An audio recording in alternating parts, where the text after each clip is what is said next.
Ladies and gentlemen, welcome to Loreweek. I'm your host, Lorshi. He looks so cute with the void. Look at him. He's so cute. He's just a little void Yoshi. Ah. I'm tired. Had some of my leftover meat, egg, rice. Meat, rice, egg? I don't know what to call it. And God, it's rare that I say this about my own cooking, but that was really good. That turned out really well. Holy crap. Although Pax was making fun of it.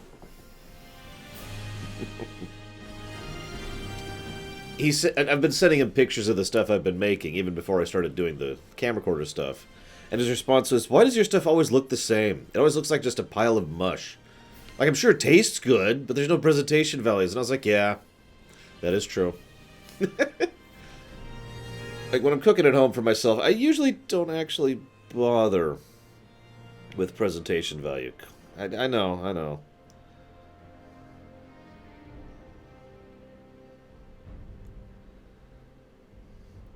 I'm sorry, give me one moment here. Why is it doing this?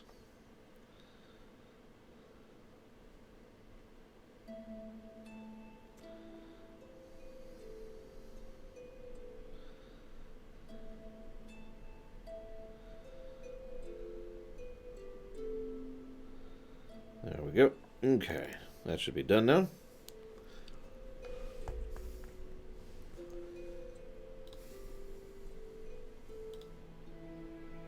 Hey, we might actually get a release date now, Hazardous.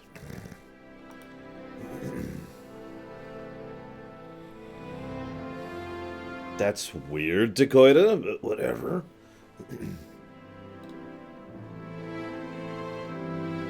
What do you mean, Micromono? I mean, I do enjoy a good edit. Speaking of edit, let's go ahead and talk about the theater for a bit. Oh. So I'm almost done with Chapter 8. I have to do Amaranth's lines and I have to do Lonnie's lines. But otherwise, I'm almost done doing all the director's notes for Chapter 8. Now, I know what you're thinking. Lore, haven't you been on Chapter 8 for like a couple of months?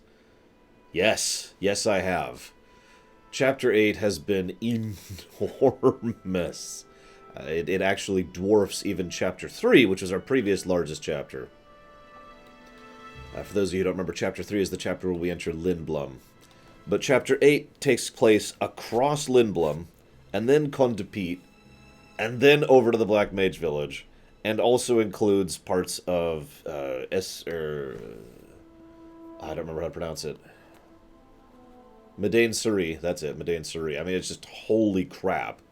There is a huge amount of stuff there, and a huge amount of lines, and just I'm still just slogging through it. Everyone has lines. There's a lot of new characters. Holy crap. I don't know how big Chapter 9 will be, but I'm pretty sure actually Chapter 9 will be a lot smaller, and so will every chapter after this. So once I actually get over the hurdle of 8, I'm hoping we'll be able to speed up progress a little bit. I have been a lot more diligent about getting a lot of lines done, thanks in no small part to Max Time and Cloud's efforts in effectively saving me having to look up when people talk. Which only takes away like one element of the workload, but it does take away one element of the workload, so it's been helpful. So that's where we're at with theater. The next thing I wanted to comment on is the Lore Extant videos. So we have, of course, discontinued the... I say discontinued. We have terminated the poll. And the answer is we'll be doing normal voice. So for the audiobook, audio whatever, things for that, we'll just be talking in my usual normal tones of awful and terribleness. I'm actually a little weirded out that many people picked the normal voice. Of my own personal pick, that would have been my least favorite of the 4. But obviously I don't like my own voice, so I suppose that's just kind of logical.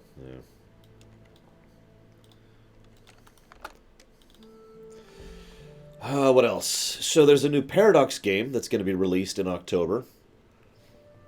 We don't know what it is, except for the fact that we do know it's not Victoria 3. So that's great. Marvel's Avengers is going to be released, or I should say showcased, not released. Wrong word. Wrong word. It's going to be showcased at E3, along with a bunch of other stuff. Microsoft is having a hell of a thing. We are, of course, going to be covering E3 like we always do, doing our usual restream thing, and they will copy wrong it like they always do. But it's okay; they just claim it; they don't actually shut it down, so that's nice. Anybody wondering when exactly all those are? That's going to be on the. It's going to be on. It is on the website right now. All of the specific events we're going to be showcasing are on the website. This is also going to be the week from hell for me, and not this week actually, not the week we're in. The week starting with this coming Friday is going to be kind of hell for me because I'm going to be kind of house sitting and dog sitting for people who live about 30 minutes that way. That way actually, and also covering E3. This is one of the reasons why I want to be finished with Tales of Vesperia by Thursday, because that way I don't have to pause, because I'm not going to be doing regular streaming during that week. Like, there's no way in hell I'm going to be house sitting and dog sitting and then doing regular streaming while also covering E3. I do have limits. I know it's weird. So that's how that's going to go. What else we got here? So that the E3 thing. What else? Baldur's Gate and a bunch of other games. I have a list here. Hang on. Where's my list? Let's see. Baldur's Gate 2, Icewind Dale, Planescape Torment, Neverwinter Nights Enhanced, and Siege of Dragonspear are all coming to consoles this year.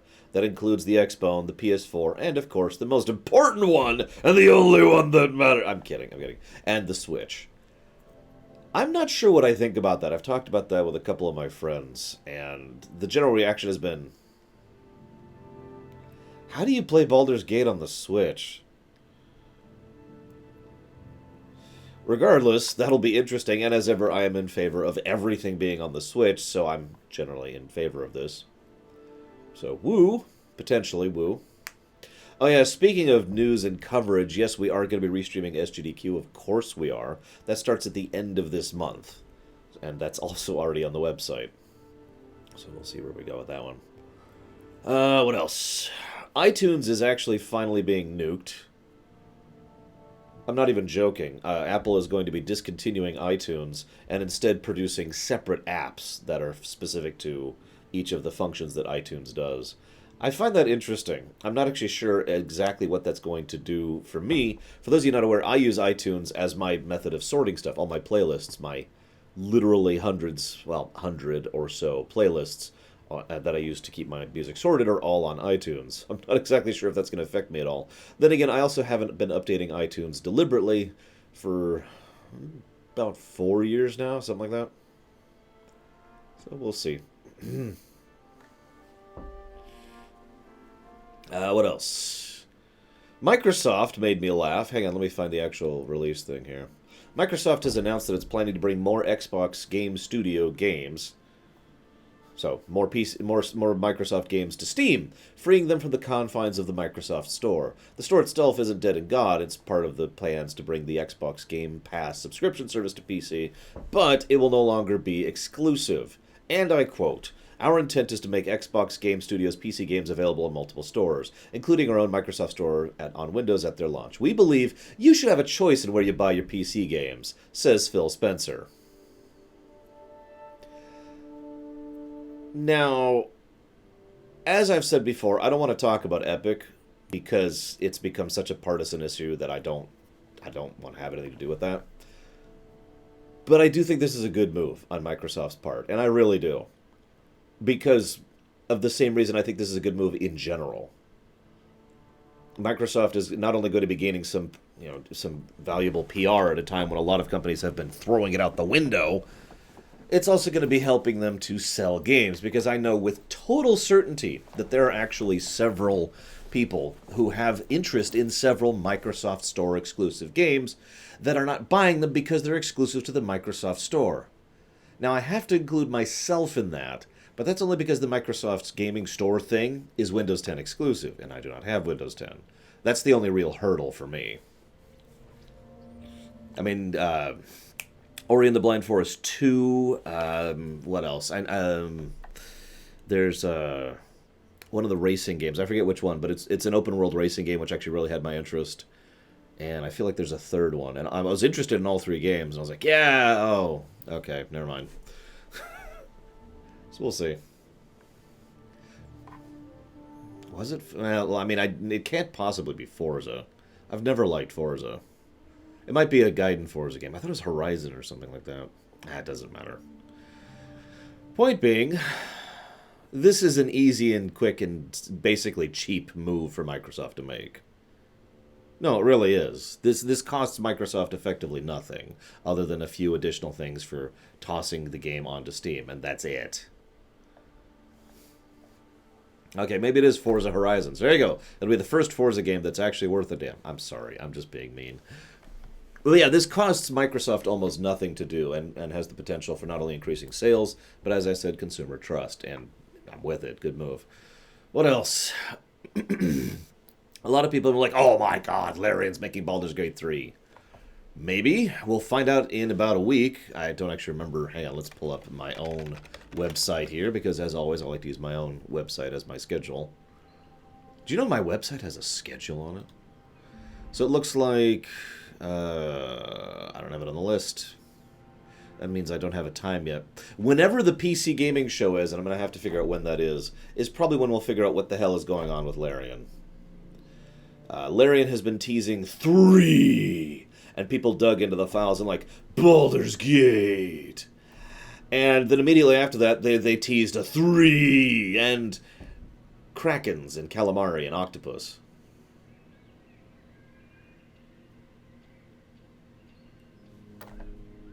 So, we'll see where that's going.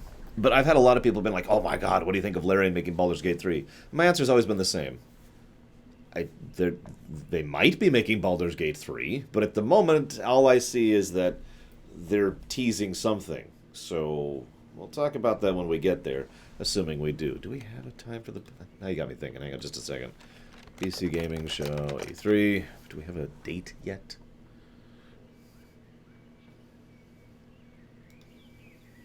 Because I'm going to need to add this to the website, obviously. Aha! June 10th, apparently. At 1 in the afternoon. So... let's see how that lines up with the others. It's not so bad. Looks like we'll go straight from the PC Gaming Show to the Ubisoft. And then we'll have a big break. And that's good, because I need to go house sit. And then I'll come back, and then we'll cover the Square Enix thing, which is going to be weirdly late at night. I'll add that to the website in a bit. What else? So we've got Microsoft, iTunes, CRPGs. Sega. Anybody hear the news about Sega? I'm actually curious. I imagine the answer is nobody, but I'm just curious. Has anybody heard the news? It's not really Sega news. It would be more accurate to say that it is Seaside news. But if I said Seaside, most of you would probably be like, what the heck is Seaside? I've never even heard of Seaside. Yeah, no kidding, Mukul. Damn it, Uthor, I knew it! Hey, SJ. I'm going to add the PC Gaming Show thing right now.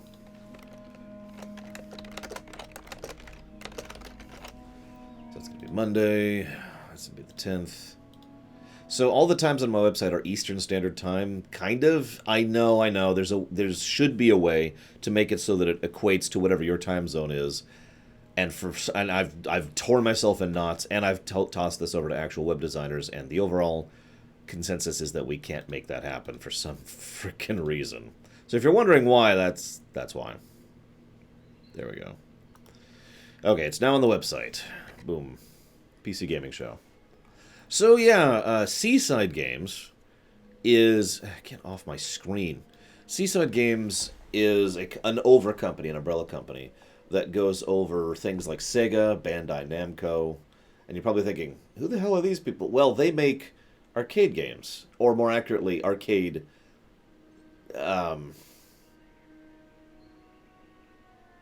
redemption games. I was actually reading the thing here, because it mentioned their redemption machines is actually the proper term for this.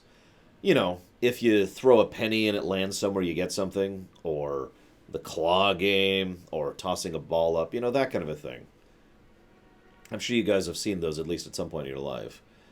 Anyways, so the only reason I'm even reporting on this is because this is something I've talked about before, but I don't think I've actually talked about it on my show. See, these games are rigged. I know what you're thinking. Of course they are. Not what I mean. When I say these games are rigged, I mean these games are digitally rigged, in addition to the other ways that the games are rigged. This is something that actually came up in Vegas when they made the big shift over to digital slots and to digital poker machines and all that.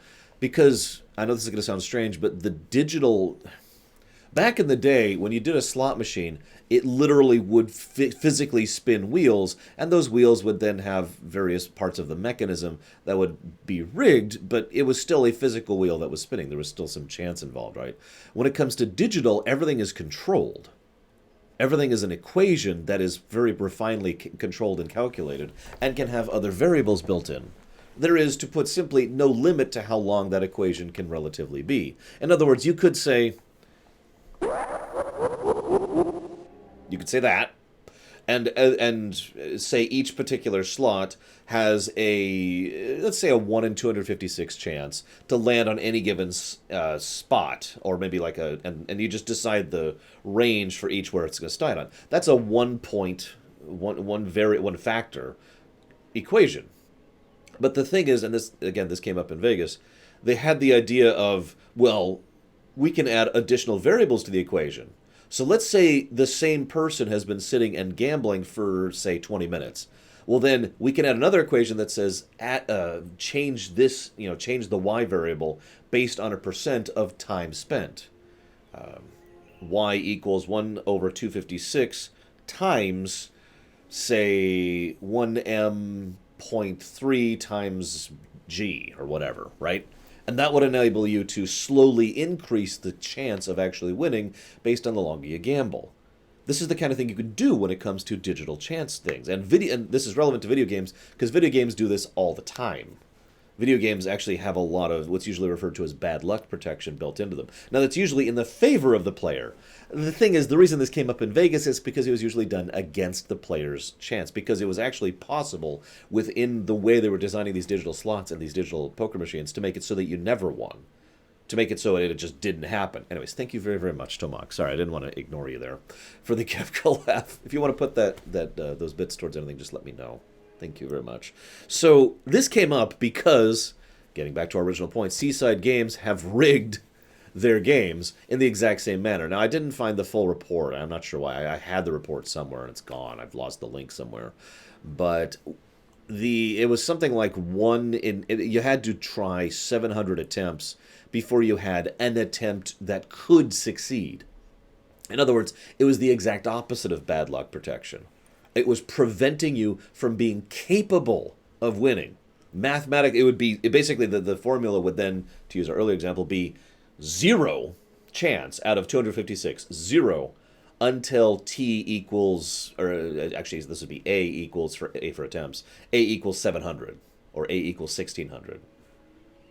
And so any given machine was physically incapable of putting out a win unless 700 attempts had happened. Now, this is seriously scummy. How scummy is this? The courts got involved. Now, this is actually not news per se, because this court case has been going on for 6 years. I'm not kidding. However, they did finally reach a settlement last week, which is why I'm bringing it up now. See, here's the thing. Settlements aren't good. Not for this kind of a thing. Because a settlement basically means that the company is buying its way out of this. And that is what it means. They're paying down, again, I can't find the original thing, but it's a few $1 million. They're just throwing a few $1 million down and saying, here. But this is relevant because this is the first time that when it comes to this kind of gaming industry stuff, not the Vegas stuff, but the gaming industry, the arcade industry, the video game industry, this is the first time we have now established legally proof that these things are rigged in this manner. Now, it's something that anybody who knows anything has known for years. But now we have the ability to point to this court case, which is now terminated at this point, and basically said, this is now a proven fact, legally. We'll see if this actually has any consequence on anything else. Now, granted, this is in the States, so that might not necessarily mean anything, because Well, let's be honest with ourselves. The States, this is actually a really minor thing in the States. This isn't Japan, where pachinko machines are ridiculous, right? Regardless, I just wanted to comment on that because it's interesting that something actually managed to get somewhere with this. Oh, it is 700. There it is. I actually found another thing here. No, that's slightly different, Geludo. See, it is a proven fact legally because this now shows that they legally accept the claim that it was rigged. However, this is not going to affect law in any way, shape, or form, and cannot be used either as this cannot be used as precedence because precedence is a really tricky thing legally. But it can be used as a form of case law, or its case law can't be used in precedence. I might be mixing those two up. I got to be honest. Legality is stupid. But basically, they can use it for one thing and they can't use it for the other. It's better than we were 6 years ago. Is where we're at. Ridiculous nonsense.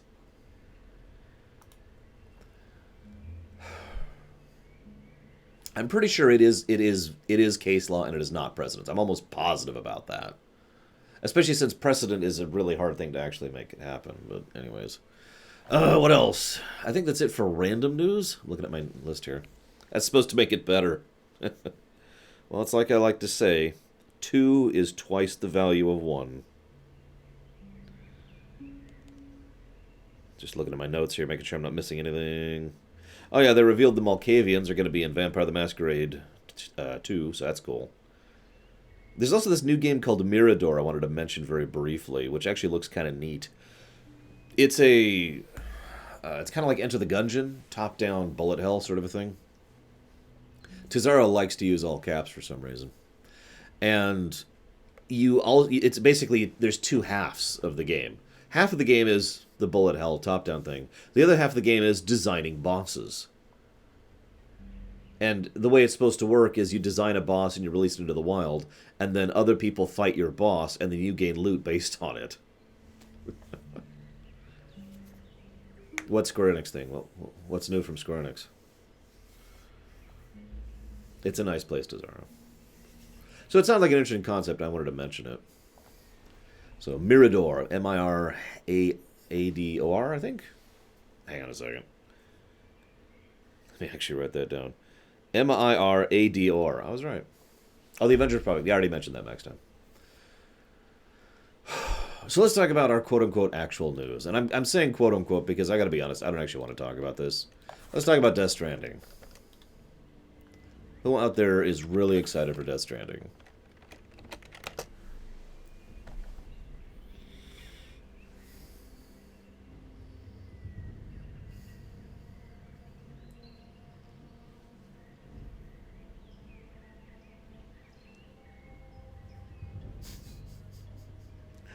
I mentioned this because I've already seen multiple news sites, videos, reporters, basically like, oh my god, this is the greatest game ever made in the interest of gaming that has ever been gamed. Gaming made game. Oh my god.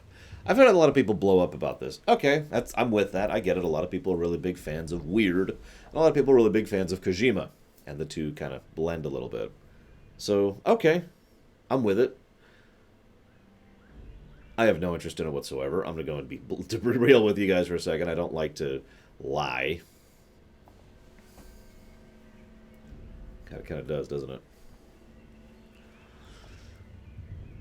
What's funny about this is if you've watched the trailer, hear me out.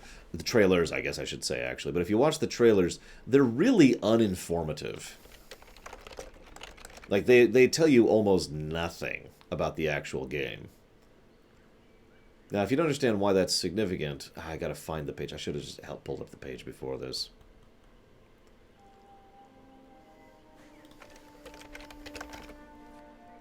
Here we go.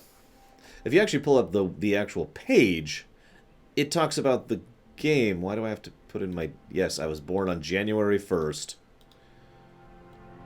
1901. Let's go. I'm really old, guys.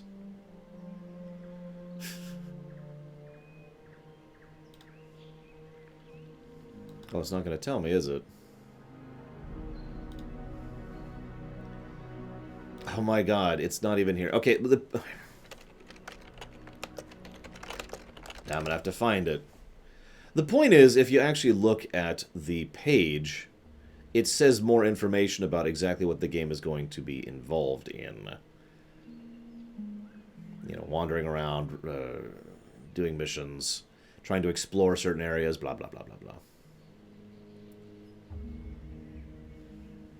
Of course, now I can't find it.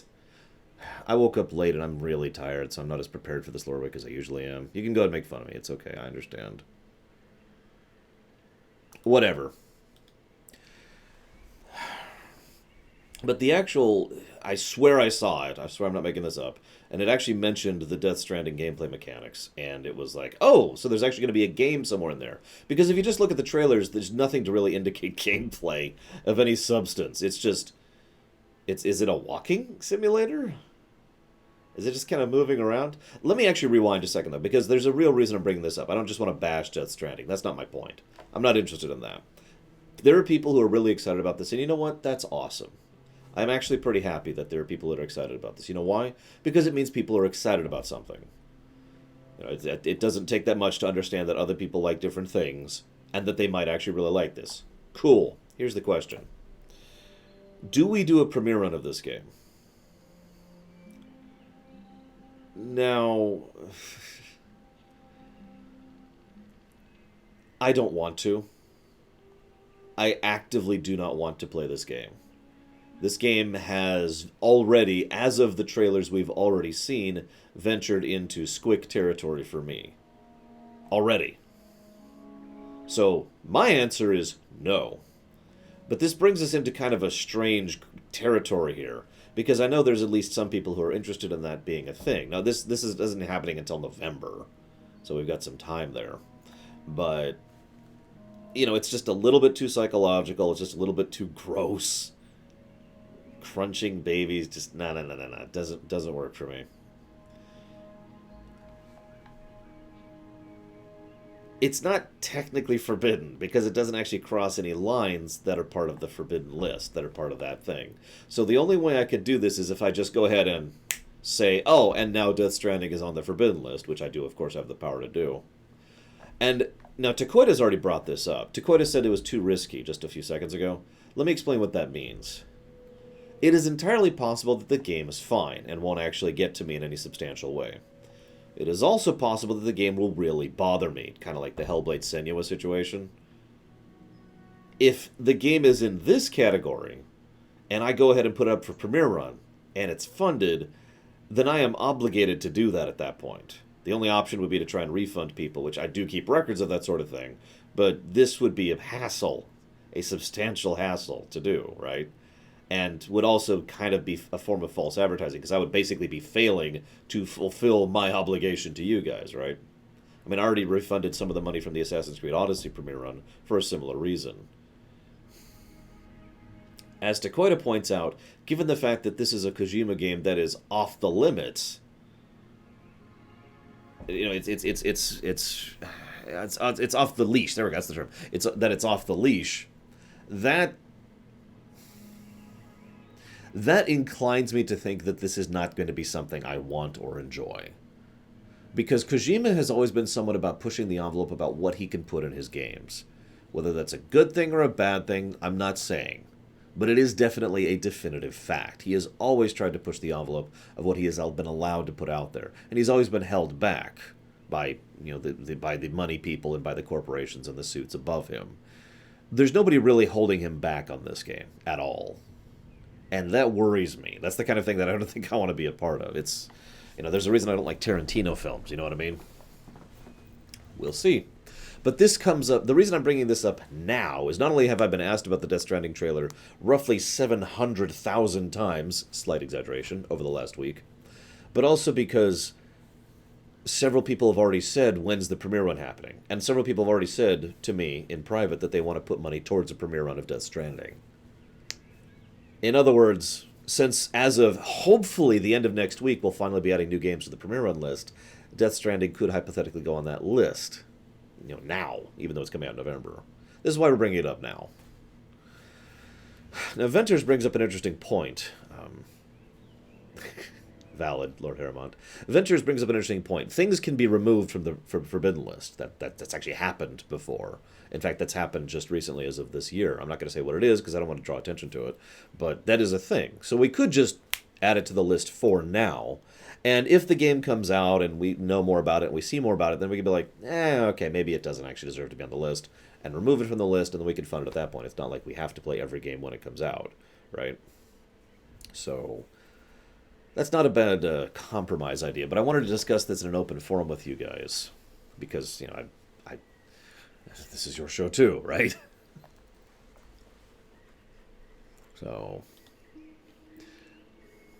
we'll be thinking about that. This is actually really bothering me. Hang on a second.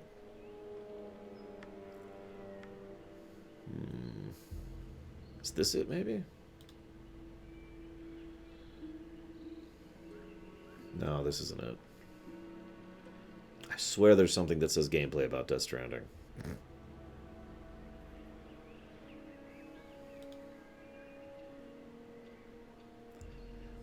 I mean, we might have to get a little bit more restrictive about what goes on the premier run list in general, not because of things, not because, oh god, I don't want to play such and such, but more because we already have an absolutely gargantuan list.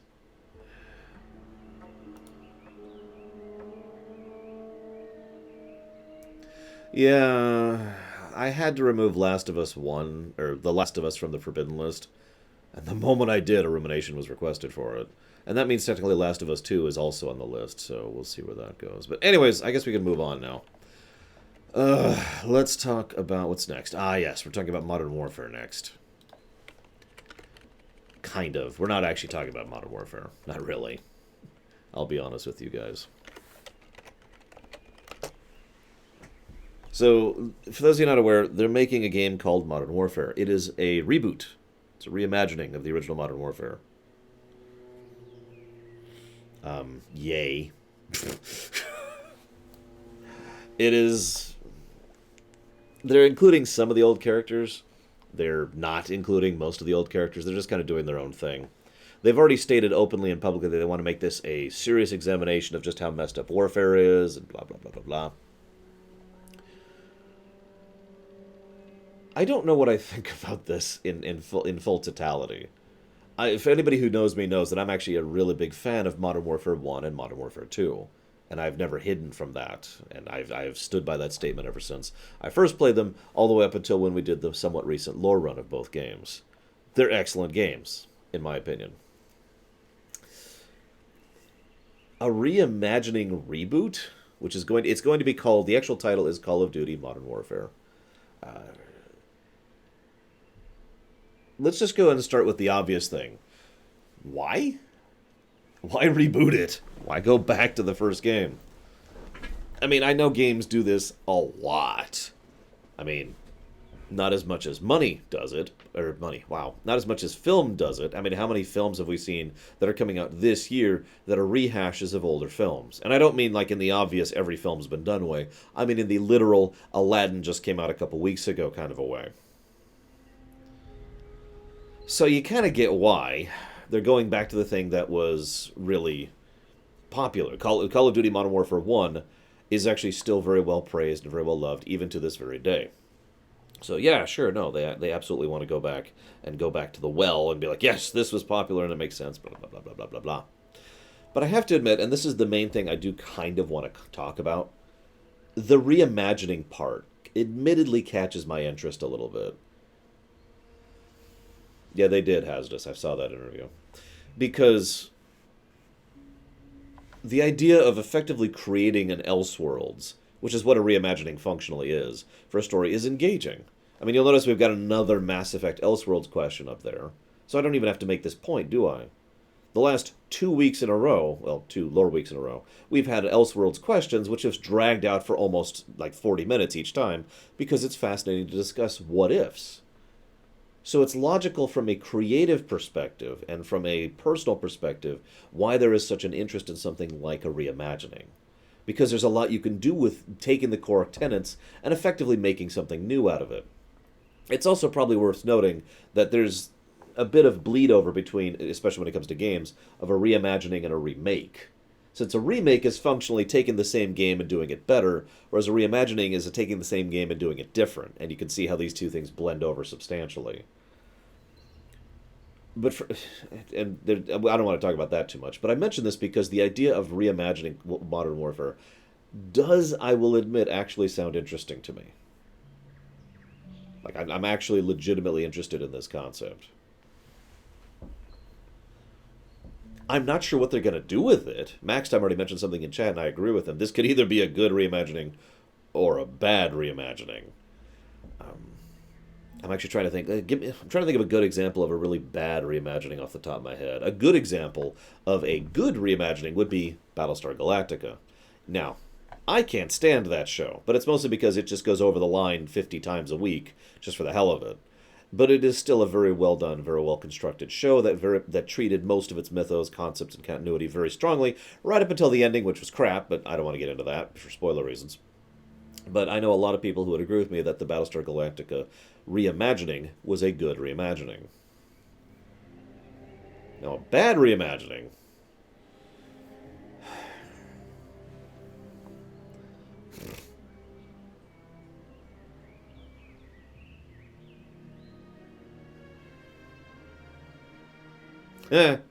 I'm sure there are plenty of people who are interested in this for the multiplayer side of things. I don't know. I have no information on that whatsoever. I have only known 2 people ever personally who've played Call of Duty for the multiplayer. Once. One of which was me, actually. So, I have no information on the multiplayer side of things. It's actually funny you bring that up, Uthor, because most of the press release and interviews have been all about the campaign and the story side of things, focusing on what they want to do with the storytelling and the themes, showcasing, as someone earlier mentioned, something that's more focused on how horrible war can be, playing the actual bad guys, that sort of a thing. I haven't seen anything that's actually mentioned anything about the multiplayer side of things. Now, they probably will talk about the multiplayer side of things when they get closer to actual release date or in future releases, but I haven't seen anything about that. Now, of course, I get that the multiplayer side of Call of Duty is a big deal. I don't understand why, if I'm being completely honest, but I do get that it's a big thing. I mean, you know, I get it. It's a logical concept. There's a reason McDonald's is so popular, right? But I mention this because it is interesting to me that almost all of the marketing side of things has been focusing on the single player rather than the multiplayer. And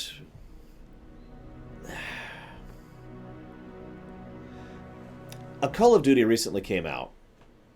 I don't remember when. It was sometime within the last year. That had no single player. It was fully multiplayer focused. And by everything I've heard from everyone who's played it, including the one friend I just mentioned who is not me, it's crap. It's total crap. I bring that up because I was actually on board with the idea of a Call of Duty that was fully focused on multiplayer. I really was. I'd never touch it and I'd never play it, but that's not the point. I get that a lot of people want that and are interested in that. And the game didn't do that.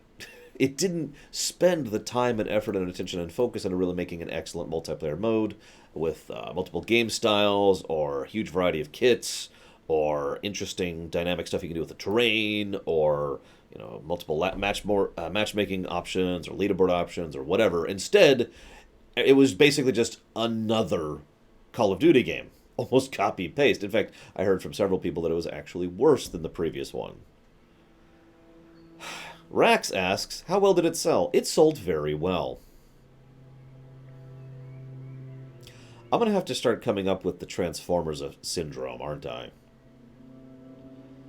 For those of you not aware, actually, I think I already have Transformers syndrome up on the website, don't I?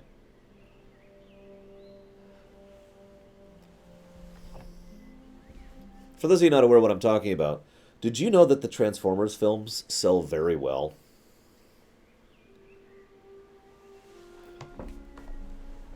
The Michael Bay ones. The ones that are total crap. I'm sorry, no offense intended to anybody who likes those films. That's on you. You can enjoy those films all you want. They're kind of crap. And they sell incredibly well. They make a lot of money. Far more money than they deserve to, which is hence my point. Thank you very, very much, Captain Socialism. And thank you very, very much, Zeiss. As always, much appreciation to both of you for your subs. Thank you. I have jotted that down for Fire Emblem and for Cyberpunk, respectively. Thank you. So, this is something I've talked about many, many, many times. Sales figures are not indicative of quality. I know some people who would disagree, and those people are wrong. Sales figures are not indicative of quality. Either direction. A poorly selling such and such is not necessarily bad, and a well selling such and such is not necessarily good. This is extremely easy to prove. All I have to do is point to anything ever. Unfortunately, that leaves us with the reality, and the thing that always bothers me is that the people who actually decide what gets flagged, what gets the green light and what gets the red light, are the money people, as I like to call them. And those people usually pay attention to sales figures and nothing else.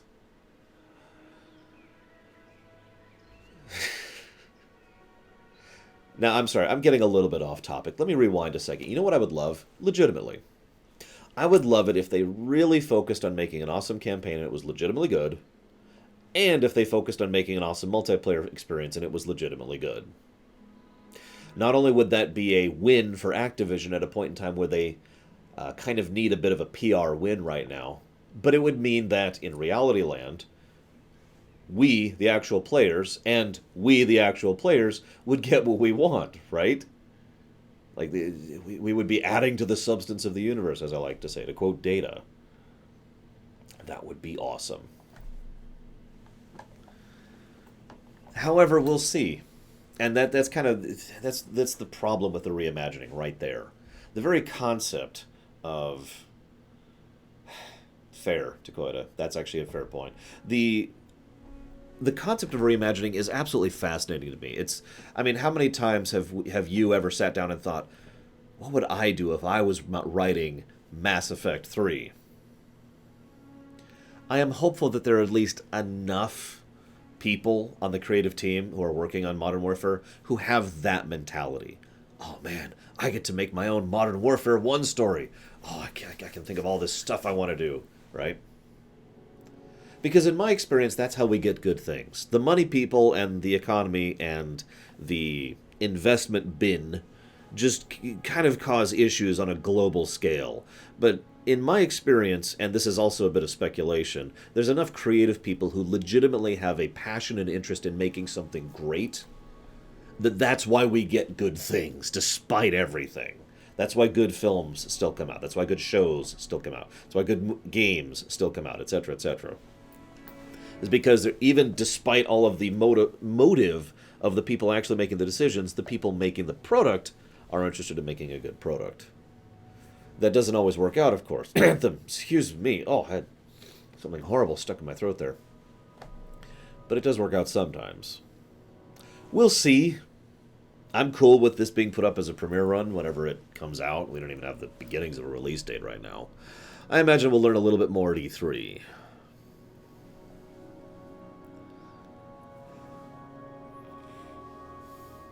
Yeah, true enough, bro.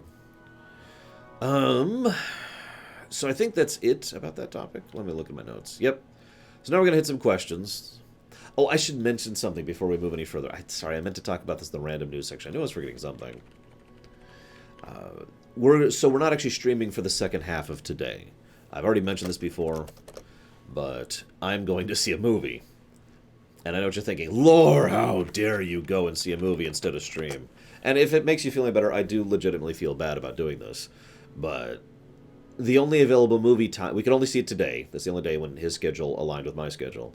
And the only available time... The only show times were at 4:30 and 10. So... We're going to the 4:30 showing. I don't even know what's up with those movie times. So that's why we're not streaming for the second half of today, is because I'm gonna have to leave at like 2:50 or so to get up there in time for everything. So I just thought I'd explain why there's not going to be a second stream today. I also don't mind if the Loreweek drags on just a little bit, because I doubt we'll be streaming until like 2. Regardless, let's go ahead and hit some of these Tumblr questions, because we got a few here. So this one actually wasn't on Tumblr. I don't remember who asked this question, but it was someone who asked it in Discord. And this question is, and I quote, "If you make a game that has multiple endings, should you have multiple outcomes? By this I mean you have a game and it has 3 endings. In one ending, Bob dies." That's the protagonist. In the second ending, it is revealed Bob was actually a killer evil robot and then dies. In the third ending, it's revealed Bob, who is an evil robot, was actually doing everything for a good reason, but then dies. So the ending itself changes with new information, but in the end, the outcome is Bob dies every time. Now, I don't fully understand this question, if I'm being completely honest. But I think I get where he's going with this. So let me use a slightly better parallel. How many of you guys have ever played Warcraft 1 or Command & Conquer anything? Usually the old Command & Conquers. The reason I bring that up is if you play Command & Conquer, there are 2 endings. The Nod ending and the GDI ending. And both of them are completely incongruent with each other, because they're different endings, different outcomes, in other words. See you around, Rax. Alright, now that Rax is gone, I can talk about Square Enix stuff. Oh yeah, FF14, I meant to talk about that too. I guess that's not a big deal. We'll talk about that later. You know, those are completely different outcomes for the different endings. Warcraft 1 was similar. Actually, Warcraft 2 did the same thing. There was the orc ending and there was the human ending. It wasn't until StarCraft when they started making everything part of the same congruent narrative. And the same congruent narrative has been the name of the game for some time. That's why I had to mention the old Command & Conquer games. Because more modern Command & Conquer games don't actually vary the endings. Not really. So, getting to the core question, should you have multiple outcomes?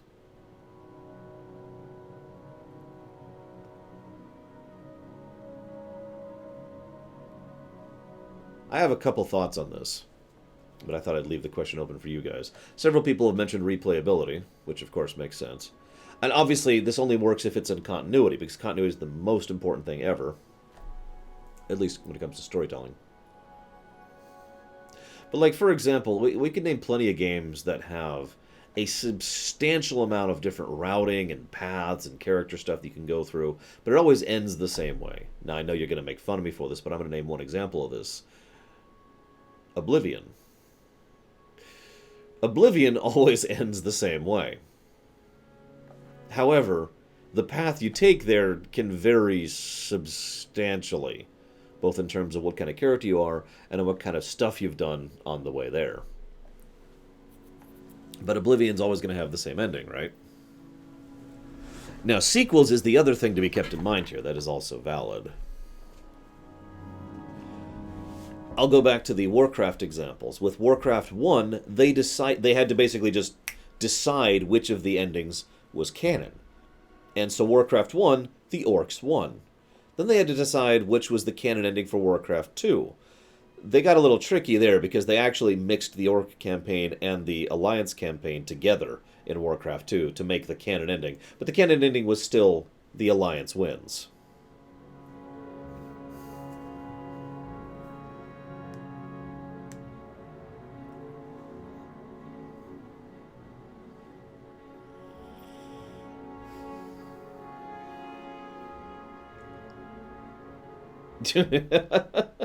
Yeah, what Deus Ex didn't really work out all that well for me.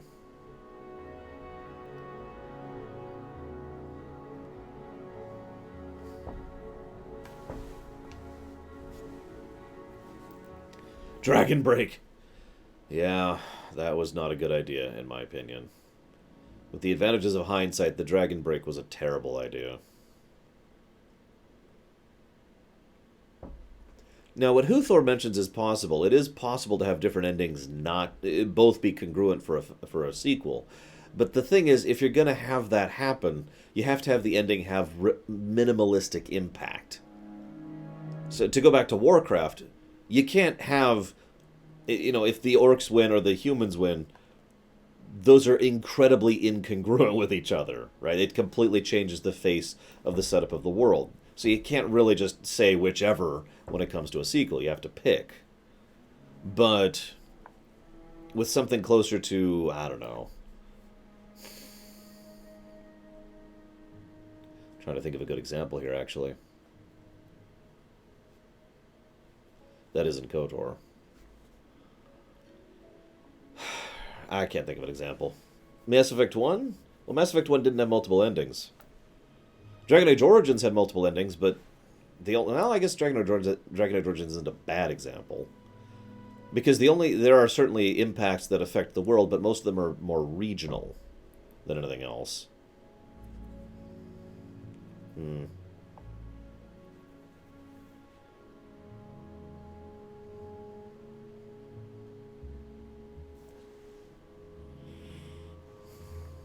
Yeah, that's true. Stormcloaks or Imperials will be totally irrelevant in the next Elder Scrolls game. I doubt they'll even reference it.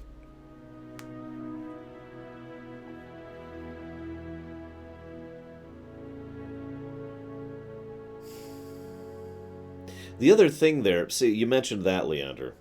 I think that would only work is if you put a substantial chunk of time in between a game and its sequel. Enough time for... The more of a gap you have in between events, the more things can sift down to an average median between different choices or different outcomes. So, for example, let's say the orcs won, but then the humans rebel, so that would take time and effort and get to the point where the humans are back here. Or the humans won, but they took so much time and effort that they're still rebuilding to get to this point. You know, that can do that, but if you set it like a month later, that's not going to work out, right? It's like 5 years later, except in a sequel rather than in a cutscene. I'm never letting that go. Darth Tyron brings up a good point as well. What's more important, the journey or the outcome?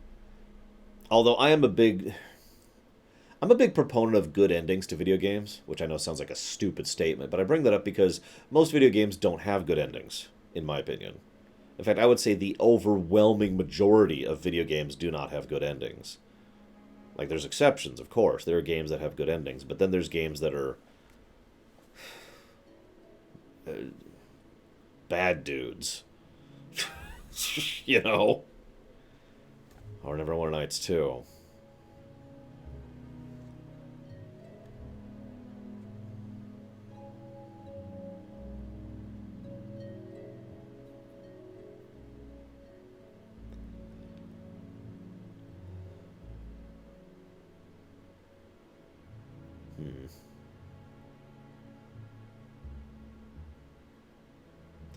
I don't know. I didn't like Sunshine's ending all that much, Cool Walker.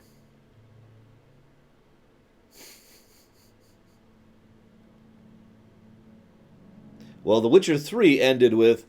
No, I'm kidding. I'm not going to spoil anything.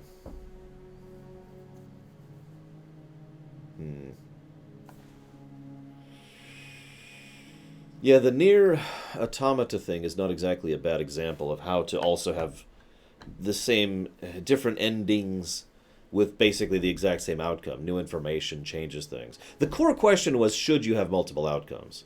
Should you completely change the ending, or should you have it be the same ending with new information? That was the core question.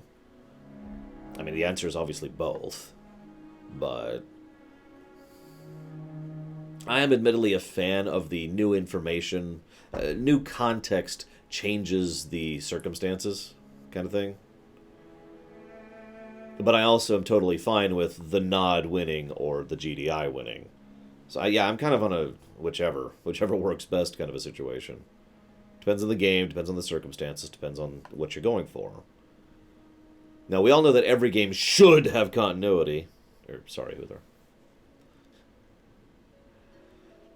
Well, yeah, like Detroit Become Human, I do agree requires not only different endings, but different outcomes.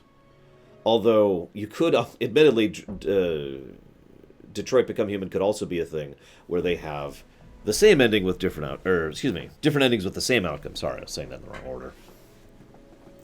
Well, what you do, Plutonia, is you take the Dragon Break.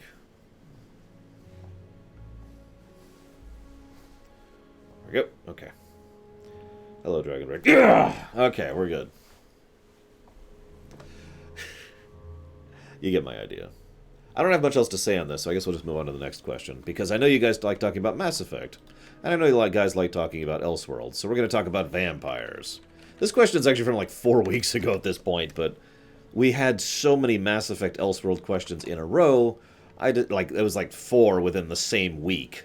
So I decided to kind of space these out a little bit rather than just tackle them all at the same time. So the question is, and I quote, since Asari are already the vampire equivalent, let's say the Masquerade is in Mass Effect, the Vampire the Masquerade. How would you have every vampire race differ from the... How would you have human vampires differ from alien vampires? Would the Masquerade of every alien race work differently? How would you handle the Reapers and their goals? What kind of story would you do? How would you handle the Sun Rule for vampires in space? How would you handle the Blood? As an aside, I hate questions like these. I'm sorry, I don't mean any offense to whoever's asking this question, but I really dislike it when people ask 7 questions in one. Don't do that, guys. So, Mass Effect vampires. Now, first of all, I have to admit that I'm not actually supremely knowledgeable about Vampire the Masquerade's lore. Because I know there's this thing about the beast, and the more connected you are to the beast, the more vampire you are, and the more powerful you are, but also the less human you are, and the more you lose yourself, and blah, blah, blah, blah, blah. I know there's that whole thing about that. I like the idea, if we're going to completely Elseworlds this, let's just go ahead and erase all that from existence. Wrong finger. There we go, it's all gone. And now, if we're going to do vampires in space, vampires in Mass Effect, I like the idea better that vampirism is either something that was artificially added as a part of natural exposure to Reaper tech. In other words, that vampires are things that the Reapers effectively invented as part of their overall culling goal. Or, well, hear me out. No, I'm just going to stick with that. So let's just say the vampires are effectively a Reaper invention, a deliberate modification to organic life. So that's the first thing. Now that would then make you say, why? Why the hell would the Reapers care about doing that? Well, that's obvious. Because then we would make it so that either the vampires or the non-vampires, probably the vampires, are extremely susceptible to indoctrination. In other words, they are the seeds that are being planted specifically so that they can then sow and reap much easier when they come around. That's my first thought about that. Now, my second thought is that human vampires would actually be pretty recent because of humanity's only recent implementation into galactic society, and thus exposure to Reaper tech. In a similar way to how human biotics are basically new on the galactic scene, whereas Asari and Krogan and whatever biotics have been around for centuries at this point. Similar concept. So, human vampires, so we're basically... I can't sleep. There we go. So basically, the Vampire Masquerade rules, it's all gone. Instead, it's just adapting us, reimagining this. Now, I also like the idea that these human vampires are the ones who kind of upset the status quo, mostly because they don't know about the Masquerade, which is then revealed to them by the other vampires, that the Masquerade exists and it's something they try to maintain. Now, here's the catch. We've talked about this before. The very concept of a Masquerade is less likely the more technologically advanced you get. There's a pretty good chance that the actual Vampire the Masquerade would not work now in current modern real-life technology that we have. There's just too much possibility for not only information gathering, but the speed at which information is disseminated. If enough people kept tweeting photos of someone getting bitten, or a ghoul running around, or someone flying, or drinking blood, or whatever, eventually people are going to stop thinking that that's a hoax, you know?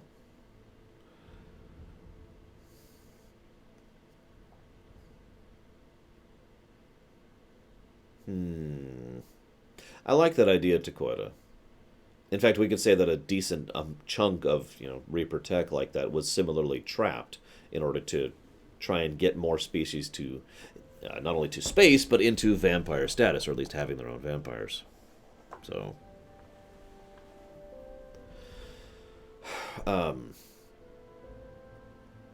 The...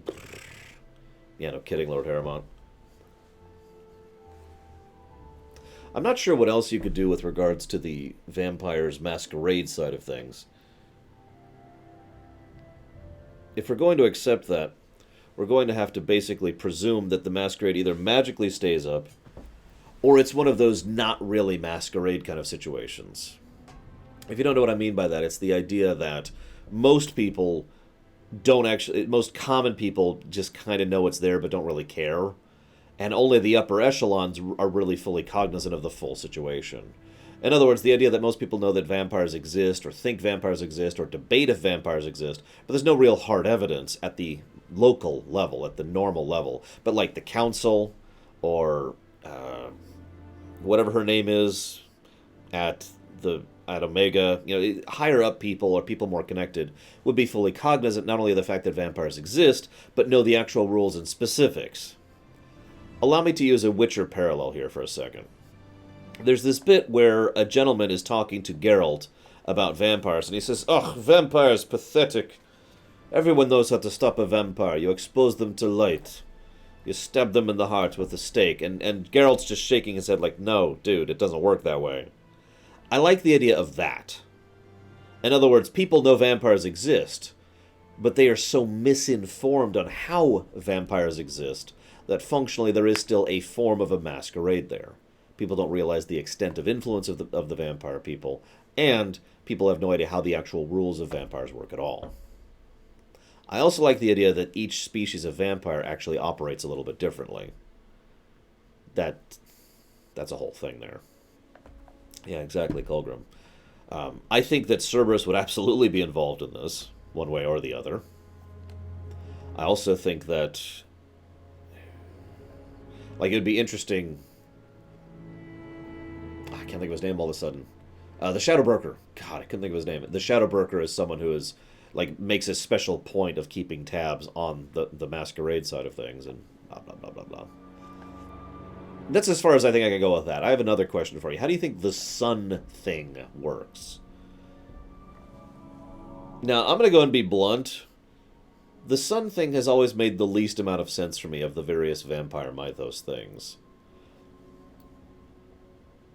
But ultimately, the sun rule doesn't really change anything for vampires in space.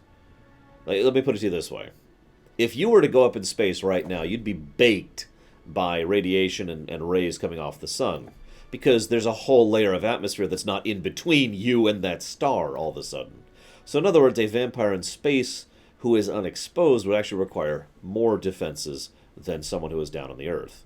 That being said, you're also contained in a metal bubble, so it would actually be simultaneously easier to keep yourself from being exposed to it. So I don't think that would be really a big thing. You wouldn't be sitting at the elusive man's thing probably wouldn't work out, though, for one example. Oh, excuse me. Oh.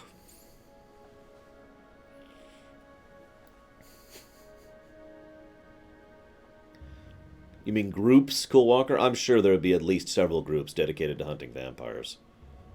Ranging from total amateur to actually professional to government funded.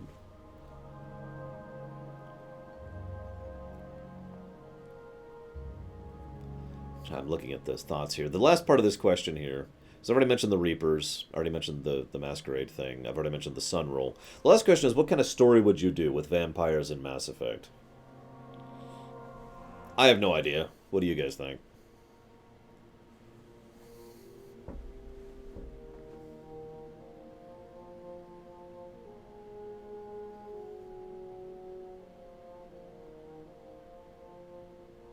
And now I wait.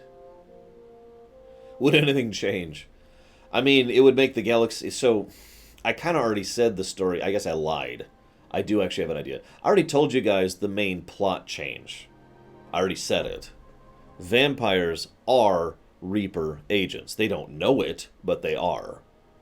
Ergo, the main plot would be dealing with that. And the rest of that just kind of logically follows that, doesn't it? Do you wipe out all of the vampires? or attempt to wipe out all the vampires in order to remove a tool from the Reaper's kit? Renegade. Do you try to find a way to either keep the vampires sealed away or to cure them either of the vampirism itself or of their weakness to indoctrination? Paragon.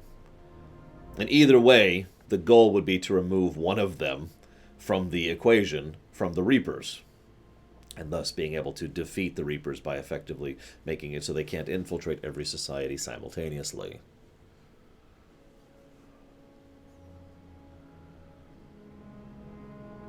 No, werewolves weren't mentioned, Baron, so I'm not bringing up werewolves.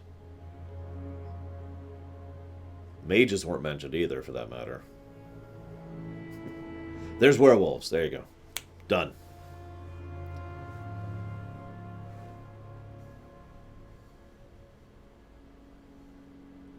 Wait, hang on. There's no werewolves.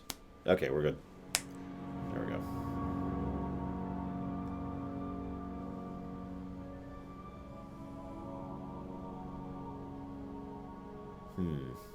That's true, Loner. We could do something like that. Although that again presumes that there is no possibility to cure or save the vampires. Which we could presume. We could just say the vampires are screwed.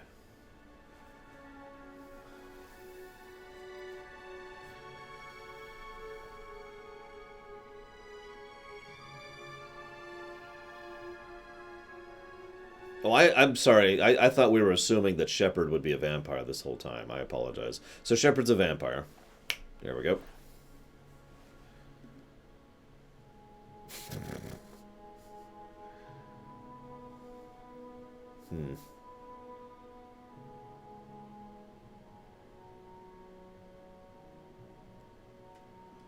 That would be funny.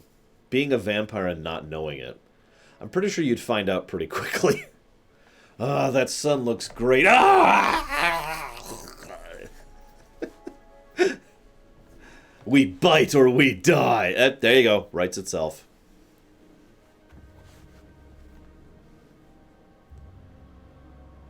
I suppose we could just presume that wiping them out is the only option. We could do that. I mean, it's not like Mass Effect 3 has multiple endings, right?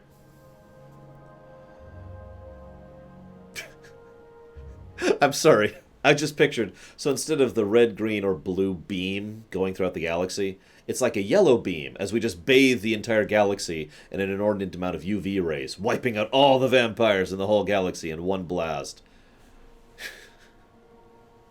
The garlic ending. Oh my gosh. Let's not do that. That was dumb.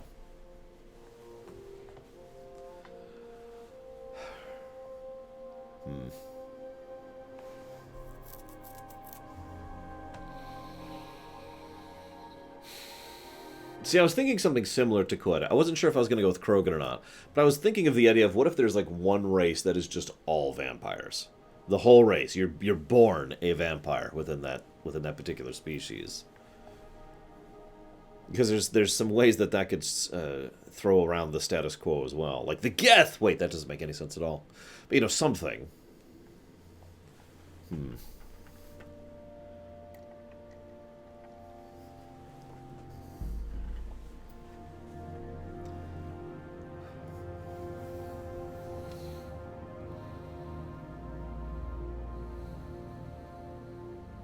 The Fortune.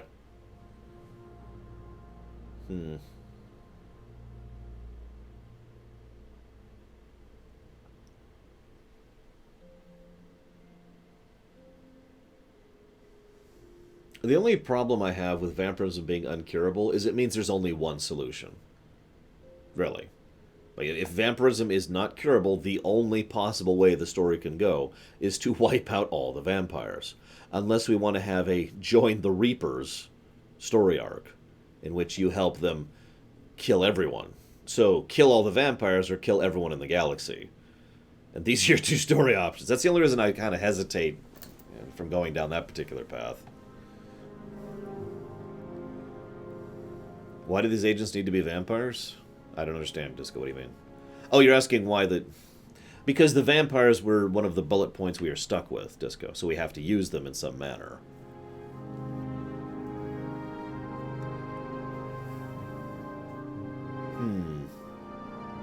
That's a good point. I don't actually know what the range on indoctrination is. Actual indoctrinating. We know the range on indoctrination is infinite. But the range on indoctrinating, we're not actually sure. It's mentioned a few times to be relatively close. Like you have to be, basically within visual range of sovereign to be indoctrinated.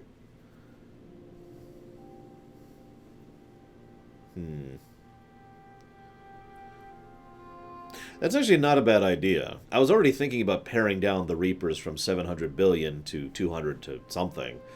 Making Sovereign be the only Reaper would actually be kind of interesting. It would also further explain why this whole vampirism thing is a thing. Because one Reaper is nowhere near a match for the galaxy. Unless a huge chunk of the galaxy and its infrastructure and politics are already under the Reaper's control. Hence the Masquerade, and hence the vampires. Oh god, yeah, Stargate Atlantis. I wasn't gonna bring that one up.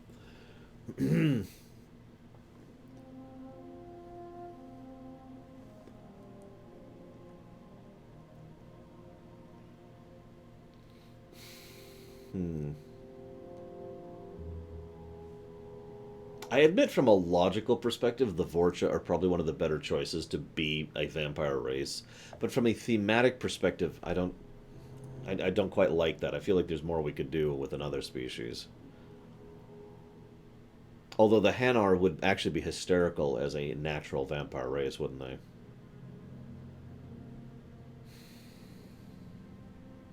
See, the thing is, the Asari, thematically speaking and logically speaking, would actually be more logical to be no vampires, to have no vampires whatsoever amongst the Asari. Which, you're probably already thinking to yourself, Lore, but think about it. Considering the Asari were uplifted effectively by the remains of the Protheans, and that's why the Asari have such a dominant point in the galaxy, it would make more sense that their access to Prothean tech and Prothean knowledge would actually shove them further away from vampirism. Now, we could actually still make this work. Why not make it so that instead of there being, basically make it so that Asari vampires are extremely rare, and they are extremely hated and hunted. Now I know what you're thinking. Lord, that's exactly what it is. Exactly. That's exactly where I'm going with it. Maybe this is why there is such a thing against the Ardat Yakshi. And maybe this is why they are so extremely rare. Is because the Asari have had this backup in system that the Protheans left behind for them to try and prevent one of the major galactic powers from having a predominant vampire society. So the Ardat Yakshi are the exceptions. And they just kind of go over there in a monastery away from everything else.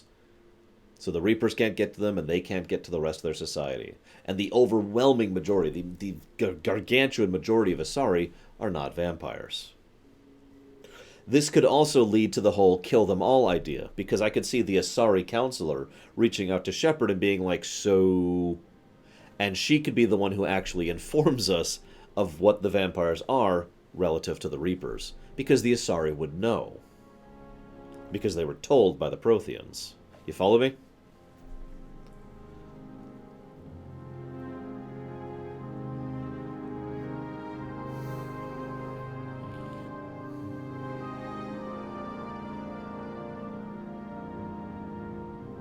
Samara could actually fill that role even better.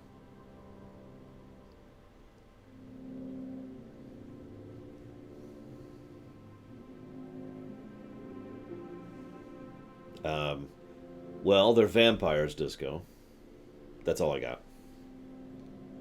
I suppose if we really wanted to dig into the science of these Mass Effect vampires, I would say that the Reapers do something with their blood. Bear it down to that, right? And thus, the blood and the nature of how their blood works is what makes them so indoctrinatable. It's a literal biological construct kind of a thing. I mean, let's be honest with ourselves. Explain indoctrination to me. Go ahead, I'll wait. No, indoctrination is basically magic. So, it doesn't really bother me that much to say that vampirism being an out to indoctrination is effectively magic. It's just kind of a... There we go, we're good.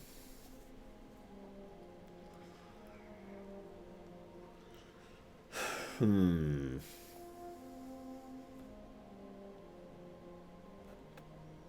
Damn it, Leander. No! Guys, this stream just became 3 months long.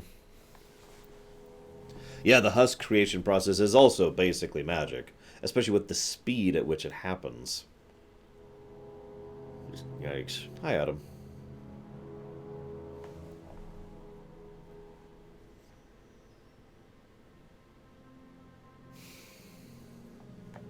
I like the idea that vampires retain their parasitic nature. In other words, in response to Lord Harriman's question, requiring other species to live. Specifically because I feel like that would be a thing the Reapers would deliberately design in order to encourage vampires passively, while the Reaper is off doing his own thing. It would encourage vampires to infiltrate and control. In other words, it would make it would basically build in a biological imperative that the vampires would want to be in a position of power within their respective governments, which is exactly what the Reapers want, is for the vampires to be in control, right? Now that's admittedly a roll of the dice, but that's what I'm thinking in that direction. Yeah, husks could basically be called ghouls, and there you go.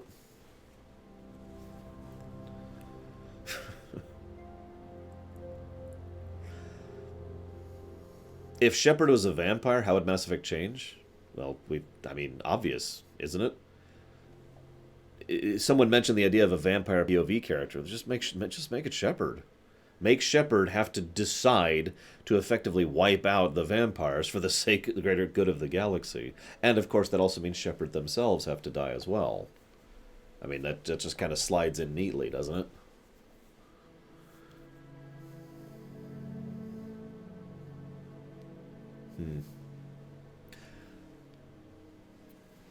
Oh, that's a good idea, Dakota. Shepard becoming a vampire as a consequence of Mass Effect 2, the end of Mass Effect 1 and the beginning of Mass Effect 2. Thank you very, very much, Jake Servo.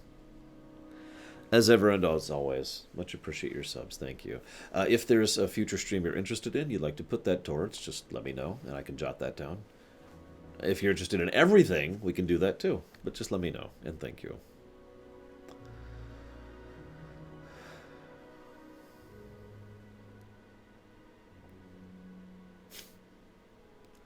I mean, that's not hard, Darth Tyrant. Honestly, I stand by this, and I've said this a million times. I would rather have Shepard die at the end of Mass Effect 1 and be brought back at the beginning of Mass Effect 2 than die at the beginning of Mass Effect 2 and be brought back in the beginning of Mass Effect 2. That seems like such a duh shift to me. Whatever.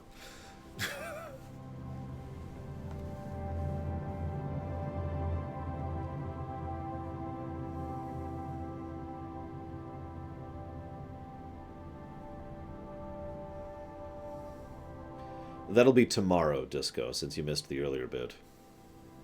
So.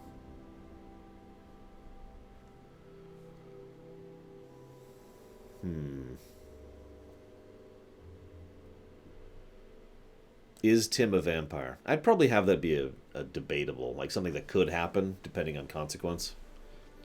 Depending on what you choose, you know? The Leviathans... Hang on. Here's what we do with the Leviathans. Yep, hang on. Keep screwing that up. There we go. Okay, Leviathans are taken care of. I hate the Leviathans so much. Oh, hang on. With barely controlled bloodlust, come closer. Incredibly seductive tone. Don't you want to see me up close? Anyways.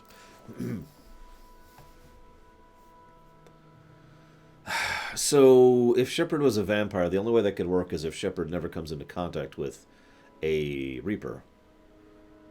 But the catch is, we need to... So, the one catch that I haven't actually answered yet, and I've been waiting for someone to bring this up, is we mentioned that indoctrination might have a range, right? Well, then how does a Reaper activate all the vampires across the galaxy?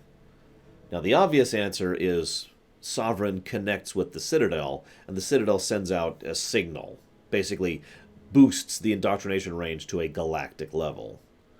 Now, if that were to actually so this would then make the Citadel kind of the goal line for the Reapers and for us. If Sovereign gets to that, it's basically over. Or so, and of course, and what I mean, but of course, obviously, I don't mean the Citadel itself is broadcasting it at such length. I mean the Citadel is broadcasting it in such a range that it also is then further boosted by the other relays and blah blah blah blah. You get the idea. Basically, the relays are the boost signal, and the network they form effectively makes the indoctrination signal hit everywhere, effectively everywhere. I think human, Lord Harrimont. I don't think we would do that, but anyways. This could be, of course, why they're so interested in preventing Sovereign from doing that in the first game, and Sovereign could then probably actually retreat after the first game, rather than flat out being destroyed in ways that don't make a lot of sense.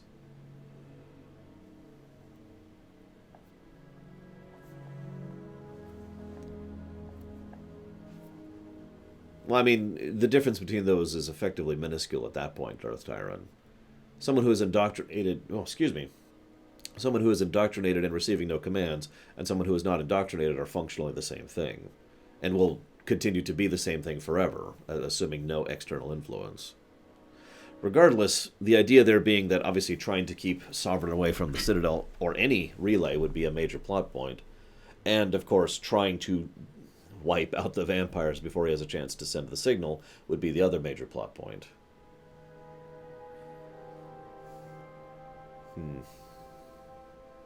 Hi, Jake Servo. As I said earlier, thank you very much for the sub. Much appreciated. See, the problem is, I'll go ahead and be honest, I think this is one of the least workable Elseworlds we've talked about with regards to Mass Effect. It's just, and I've talked about this before, and I don't mean any insult to the person who asked this question whatsoever, it's just, some crossovers kind of neatly fit together, and then some don't. And this feels like a don't. This feels like you're just trying to graft two things together and they don't really gel in any significant way. I mean, we've already had to completely rewrite how vampires work in order to make them fit in at all. If we were to just have the Vampire the Masquerade, you know, as in if Earth was the Earth history of Vampire the Masquerade, and then it was set in the Mass Effect galaxy, I'm not sure that would affect anything. I'm not sure that would actually do anything, if you know what I mean. It's like, okay, so there's vampires. And? What does that change? Nothing. And as we've already established, if there's just human vampires, and if there's just that side of it, then not only would the Masquerade fall apart almost immediately, but it wouldn't have any significant impact on anything. The only way that would work at all is if we go ahead and say, well, okay, Cerberus is the vampires. Or, in other words, completely rewrite Cerberus to be what's left of the clans and their leadership, which I can't remember the name of off the top of my head. Right? As Dakota also points out, we're still having to rewrite the Vampire the Masquerade because the world is doomed in Vampire the Masquerade. At least until they retcon that or reboot the world, which I believe they've done both as of now.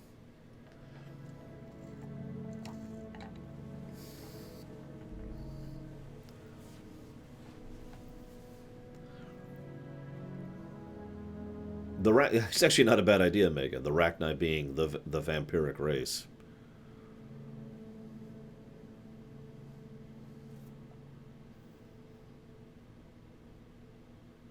I don't know. I got nothing else. Let's go ahead and move on to the next question. Really quick here. What's our timestamp? So this is a Walking Dead question. I think, did I actually have that put up? Yes, I did. Come on. There we go.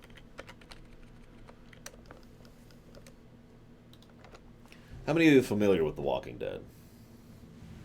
I'm kind of familiar with it. Never really got into the comics. Definitely didn't get into the show. I played the Telltale games, right? That's a thing, right? Sorry, my dad, Lord Dad, just said, you should buy a tripod for the camcorder. Yeah, those are like $50. Anyways...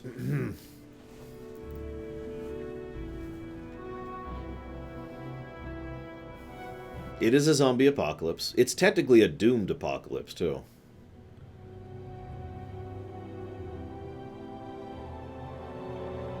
Poor Lee and his extremely blunt axe. Or maybe it's just light, like it doesn't have the weight it needs. Oh, and by the way, since I get asked this question periodically, yes, we will be playing the final season of Telltale Walking Dead on camera. I don't know when. It'll happen. Don't stress. The question is, how many axe swings? No. Yeah, no kidding, Takoida. It's because they never intended it to be a big thing. It's the problem with virtually every major fiction franchise that exists. I'm serious about that, by the way. Virtually every large-scale, huge franchise was not designed to be a huge franchise. It was just a story they wanted to tell. And then people are like, oh, make more. Well, but okay, I guess I could write more. And so there's retcons, and there's, as Takoida says, writing yourself into a corner.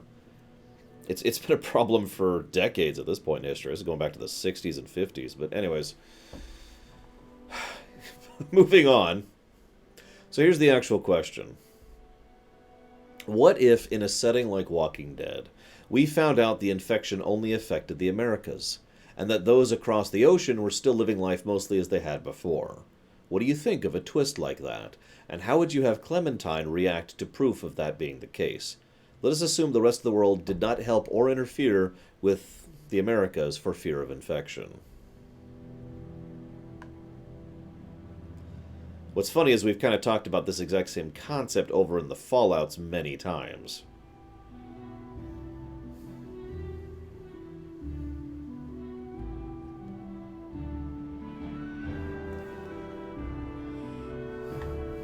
I'll be honest, that's a mess, but it's better than what we got.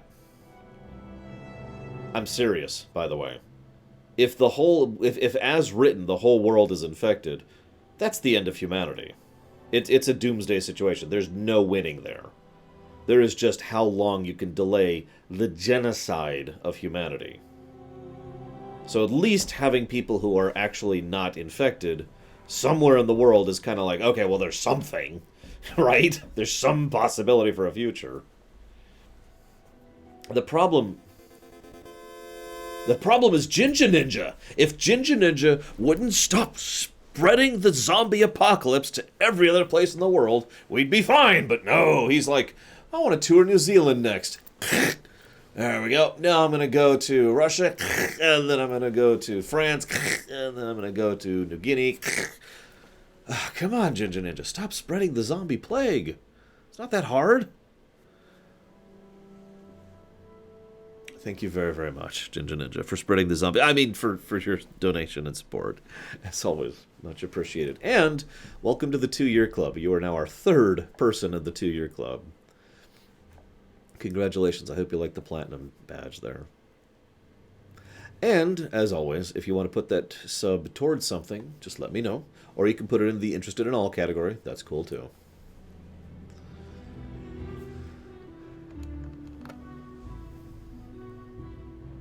Character goes to Cuba and everything's just cool.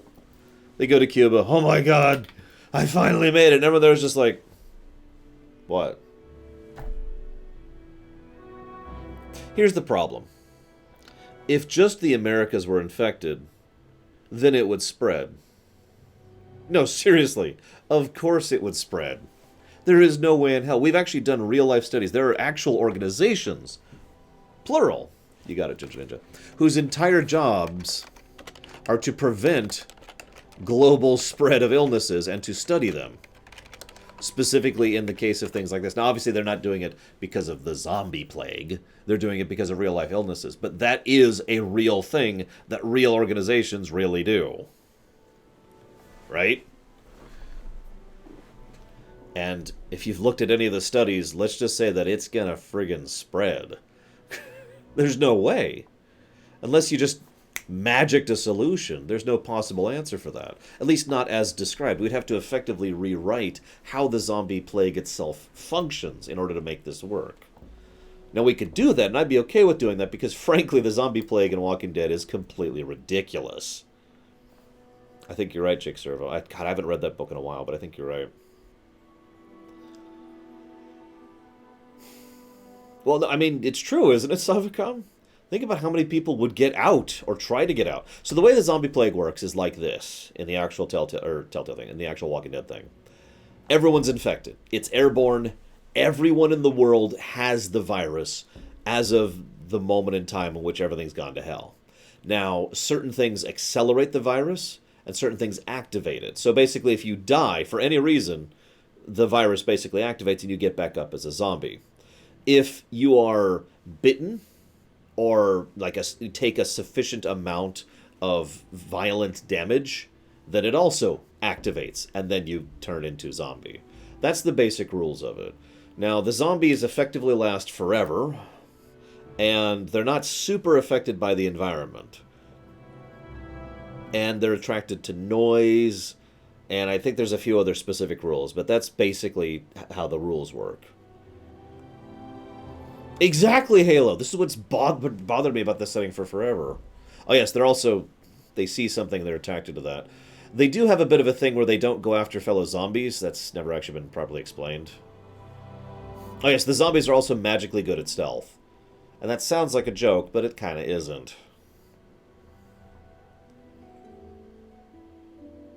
Now, what Adam says is actually an idea I had. So like I said, we have to redefine the zombie plague. It's the only way this actually works.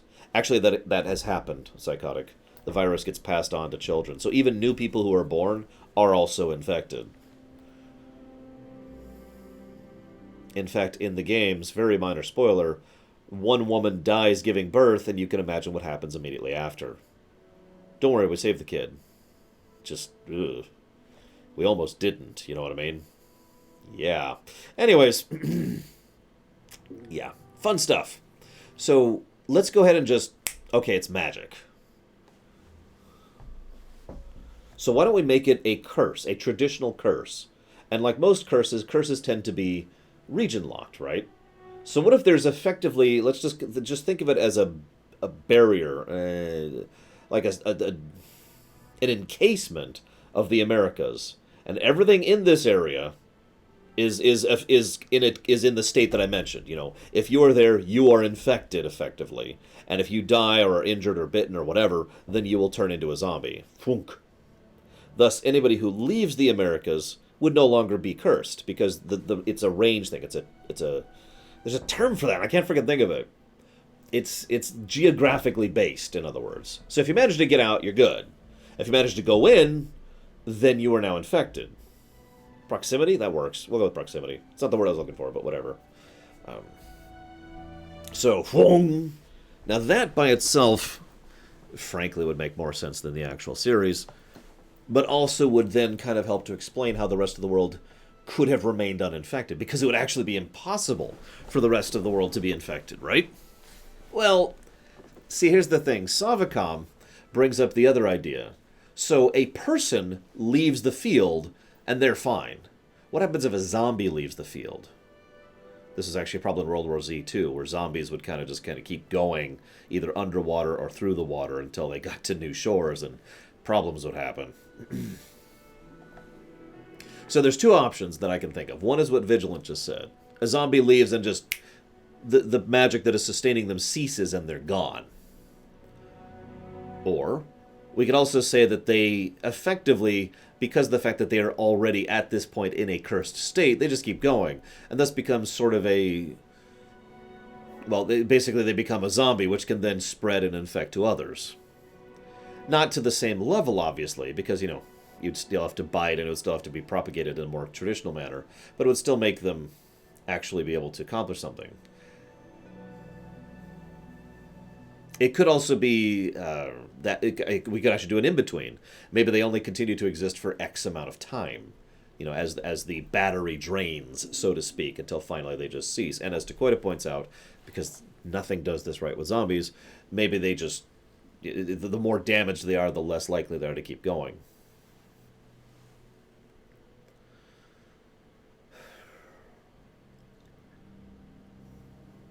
Either way, I do kind of like the idea, because this would still leave us to several... I personally think, and I forgive me, I personally think this would still leave to plenty of interesting storytelling scenarios. Why? Well, because that would mean the other nations of the world are in a position to help the Americas. Do they? Because it would be excavation missions at that point, right? It would be extractions. get people out. It would be refugees on crack, basically. Now, most of the governments of the world, at least I think, would probably not actually reach out to this situation, especially if they didn't know the rules as we have established. But that then leads to people trying to bail on the countries. Just like getting out by any means necessary, which again brings us back to the refugee crisis problem.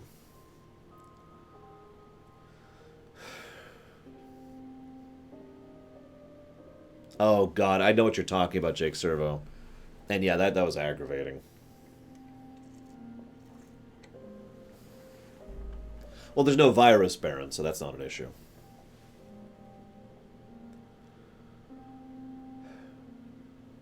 Well, the problem, Mega DA, and I said this already, is that Walking Dead was never designed to be a franchise that lasts however many, like, decades, I think, at this point that we've been going. So, a lot of the Walking Dead stories still are happening within just a couple of years of the initial event. And that's on purpose because they haven't really decided what would happen 10 or 20 years down the road. Ah! There we go. Now, that's an interesting idea, Tesla. So what if the other nations of the world basically decide to leave the Americas alone? And I keep saying the Americas, by the way, because the point is it's both North America and South America. It's that whole zone there. It does not, Savicom, or at least not as of yet. So let's say they just kind of decide to bail out. The Americas become, a post-apocalyptic society. Societies, obviously. And then other nations start trying to move in and settle or take over or loot or whatever. And of course that means they are now within the field of the curse. Which means they get infected and fun stuff starts happening. Like, there's a lot of storytelling you can do with that.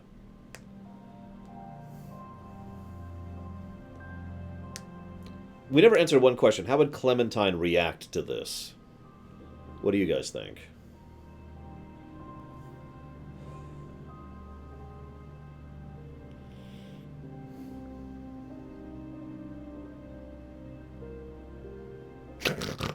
Damn it, Venters. Clementine will remember this.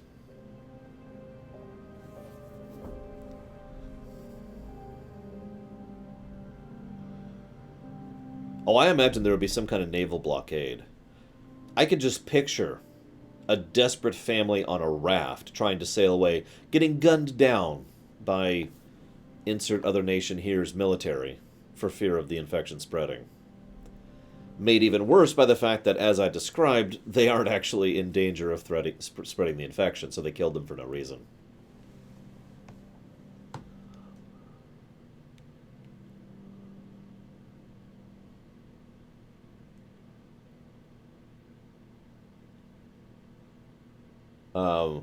He'd probably die, Sonic. He'd die laughing, though. Personally, I think she'd be pissed. Just my take on it. I think she'd be pissed.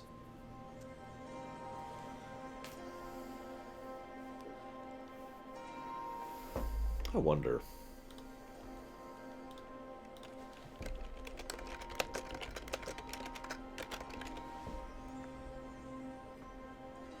See, most of the United States exports in the modern era are, there's a term for it, like finished goods. We import raw stuff, we export products, right?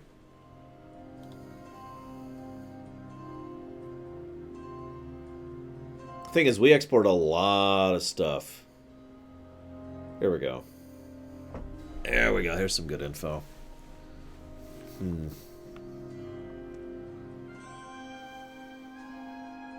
Gas, integrated circuits, computing, computers in general, machine wiring, valves, centrifuges, insulated wires, vehicles, aircraft parts, planes, helicopters, delivery vehicles, cars, packaged medication, medical supplies in general, human blood, animal blood, refined petroleum, petroleum gas, soybeans, gold. We export a bunch of stuff in terms of finished products. And I only bring that up because I kind of find myself wondering exactly how the world would deal with the United States and the rest of North America and the rest of South America being effectively removed from the equation, like in its entirety. Huh. Apparently our biggest export partner is Mexico, followed very closely by Canada, and then in third place, China. No, I agree, Psychotic. I mean, like it or not, the United States does kind of serve as a bit of a linchpin for several global economies.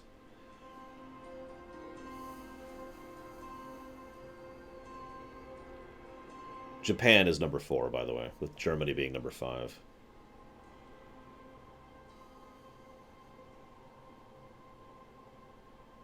Anyways, sorry.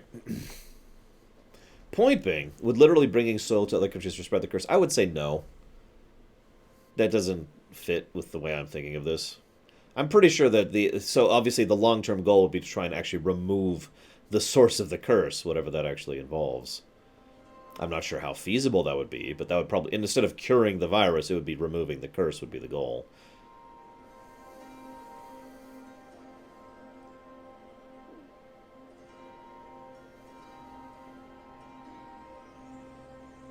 Export partners, Jaluta. In other words, we export more of our stuff to Mexico and Canada than anywhere else.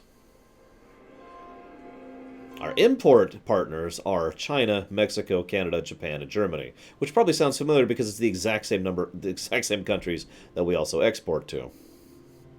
Our biggest exporters. Anyways, the Caribbeans, yeah, no, they're hit. They're within the field.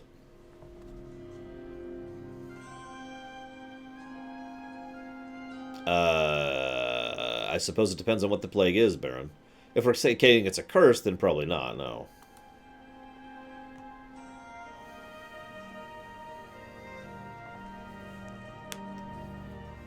Can't you just reverse a curse? Well, the thing is, yes, but again, any kind of curse that hits 2 continents simultaneously and is then maintained, that's a hell of a curse. I mean... Hang on, let me look at a globe.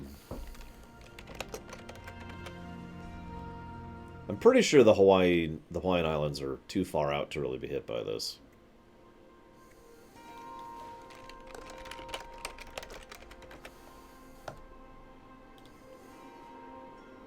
There we go. Alright. So, there's South America, and that hits up to North America. Hawaii's way out there. I think Hawaii would be fine. The Caribbeans would not. They would absolutely be... They would almost be in the center of the blast zone, so to speak. It would, of course, hit Greenland and Iceland. Probably a few of the islands down here I don't know the name of, but nothing really big. I like to think that a tiny little bit of Russia would also get involved in there. The part that's right up by Alaska. Either that, or it actually doesn't include all of Alaska. In other words, it terminates before you get to the end of Alaska.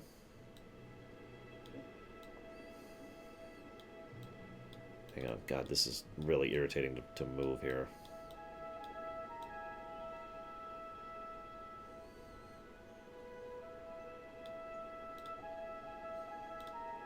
There we go, that's better. Okay, Iceland would be out of it, sorry. The map I was looking at was kind of weird. Greenland would be super doomed. Damn it, Psychotic, I knew it! Of course, Canada would be hit by it too, so they wouldn't be safe. Yeah, no, Hawaii is way out there. But whatever that island is, they'd be screwed. Whatever that island is, they'd be screwed. Now, let's flip this. What if Australia was the zone of a curse that turns everything there horrifically dangerous and deadly to everyone, including the people?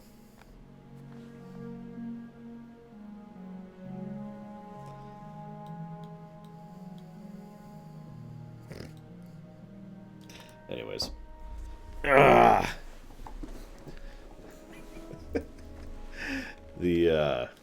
Sorry, obvious joke is obvious. I apologize. interest rates drop across the country. We've got tons of time here.